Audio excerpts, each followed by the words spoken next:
हडपसरमधील खासगी रुग्णालयात सापडला जिवंत बॉम्ब. पुणे शहरात एकच खळबळ. संशयितांचे सीसीटीव्ही फुटेज समोर. हडपसर परिसरातील उषा किरण रुग्णालयात बुधवारी सायंकाळी जिवंत बॉम्ब सापडल्यानं एकच खळबळ उडाली.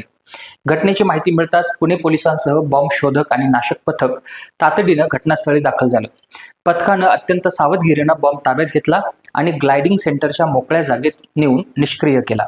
या घटनेमुळे शहरात तणावाचं वातावरण निर्माण झालं आहे. दरम्यान संशयिताचे सीसीटीव्ही फुटेज समोर आले असून पोलीस तपास करत आहेत. ग्लॅमर 24 या वडगाव मावळ पोलीस ठाण्याच्या हद्दीतील हॉटेलमध्ये पोलिसांसमोरच तोडफोड करण्याचा प्रकार उघडकीस आला आहे.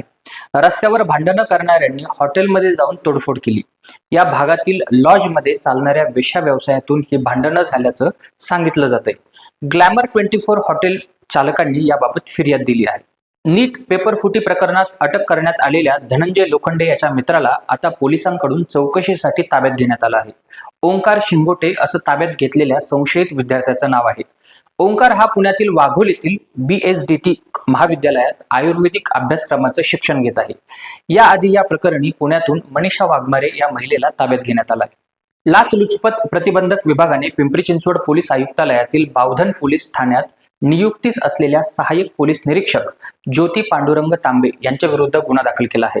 तांबे यांनी एकाकडून 50,000ची लाच मागितल्याचं निष्पन्न झाल्यानंतर ACBच्या पथकाने ही कारवाई केली. महत्वाच्या व्यक्तींच्या शहरातील दौऱ्यांमध्ये रस्त्यावर धावणाऱ्या वाहनांचा ताफा आता 50% येणार आहे.